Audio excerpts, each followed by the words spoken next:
Soy José Luis Valencia Díaz, de la casa editorial El Tiempo. Represento a un equipo de 29 personas dirigido por John Torres, que hizo el trabajo sobre la resistencia que viven miles de venezolanos como inmigrantes en Colombia y en el mundo. Este es un esfuerzo por visibilizar algo que parecía a la vista, que estaba en las calles, que estaba debajo de los puentes, que estaba acostado bajo los pertrechos en las áreas públicas y en muchos espacios de las ciudades colombianas.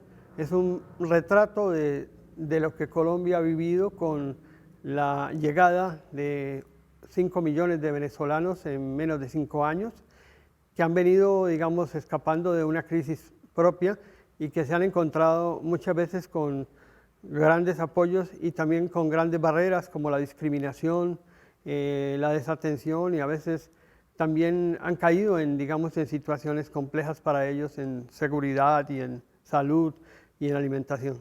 Este trabajo dirigido por John Torres empieza con un ejemplo de una niña que nace en Colombia, hija de venezolanos, en medio de la nada, en medio de la escasez, después de recorrer miles de kilómetros con unos cuantos corotos, llegar a una ciudad colombiana y nacer allí sin la posibilidad de identificarse en principio, sin la posibilidad de tener salud, educación.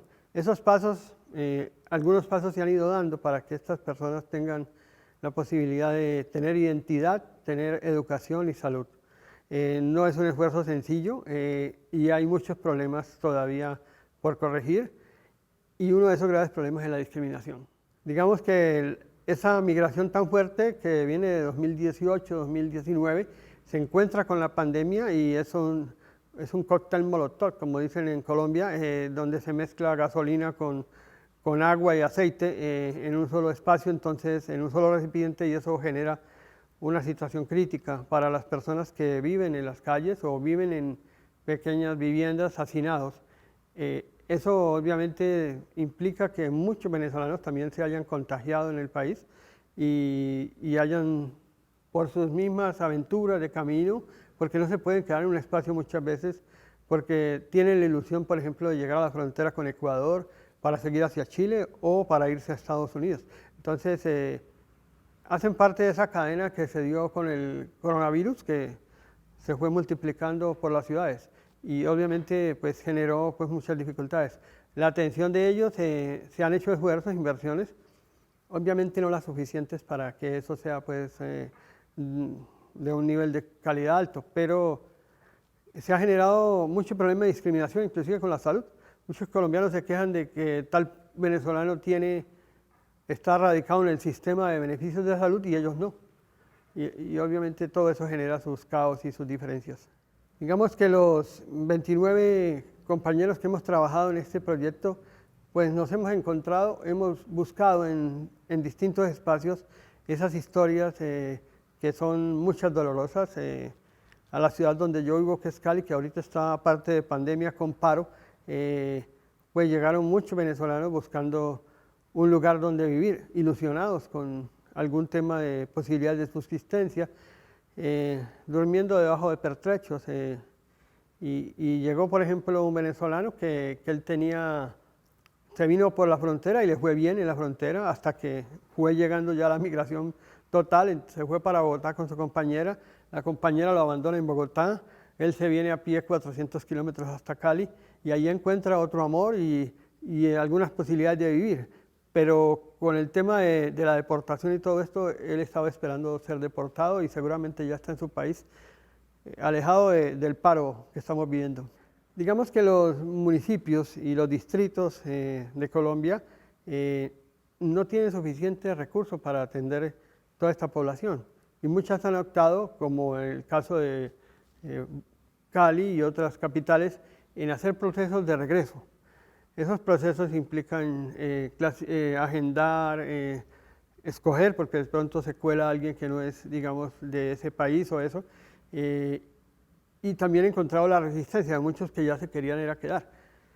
Cuando ya se hizo masivo el regreso, entonces sí fueron apareciendo más y los municipios se fueron quedando sin recursos para ese retorno.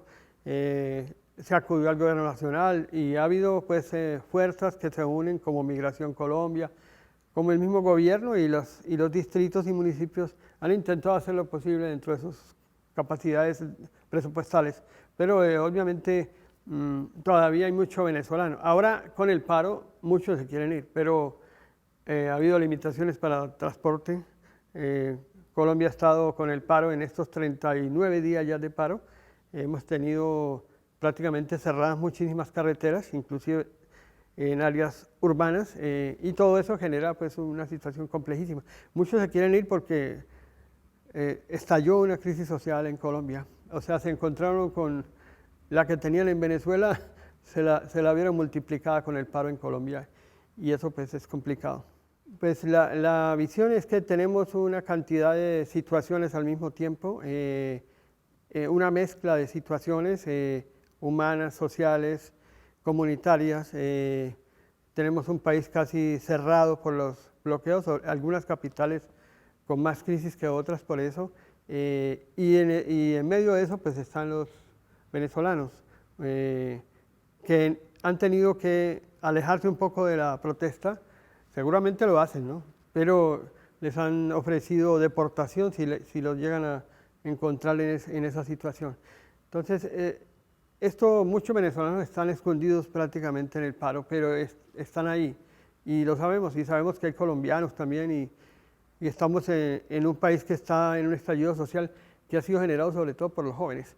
Unas barricadas con jóvenes, seguramente el gobierno habla de que están acusados, detrás de eso están mezcladas fuerzas oscuras, así le llaman, pero más allá considero que lo que hay es una crisis social que es muy similar a la que ha ocurrido en otros países, y que a lo mejor pues algún día tendremos una primavera si se logra enfrentar esa crisis, pero en este momento para todos la palabra, tanto para los migrantes como para los colombianos, la palabra de hoy es incertidumbre.